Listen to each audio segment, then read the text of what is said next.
ជានឹងជាប្រជាវិការវត្តគ្រួហើយបាននិមន្តជាព្រះធម្មដីក្នុងពិធីចម្រើនព្រះបរិត្តប្រសិទ្ធិពរជ័យលោកគូស្វាមីព្រះវិហារថ្មីរួមជាមួយព្រះមហាសង្ឃសម្រាប់ព្រះអង្គក្នុងឱកាសពេលនេះពេញជាតាមសូមរតនាទេវតាលោករសាព្រះមហាសេដ្ឋីឆាត់បរមកាយមរតកព្រះអង្គជ័យព្រះអង្គចោមមេត្តាបច្ច័យវិធីទ្រង់ពេញទុសបរមីដ៏ទ្រង់រឹក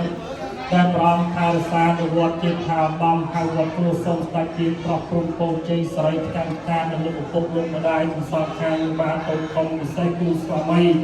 ភរិយាថ្មីបានសេចក្តីសុខចម្រុងចម្រើនដល់តរៀងទៅអងទ្រង់ជ័យញាតឆ្វេងដៃមកទ្រង់សក្ការៈនឹងពុទ្ធរូបដើម្បីប្រពន្ធនមស្ការណាមោតាសៈភៈคะវะโตอะระหะโตสัมมาสัมพุทธัสสะนะโมสัพพะคะวะโตอะระหะโตสัมมาสัมพุทธัสสะนะโมตัสสะภะคะวะโตสัมมาสัมพุทธัสสะตังอะระหะติกัณะสัมยตังพุทธัสสะสังฆะมิยจะพุทธังอิเมสักการะอภิโภ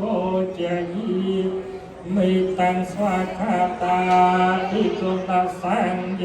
ตังธรรมังสรสังฆะมิยจะธรรมังอิเมสักการะอภิโภจยิ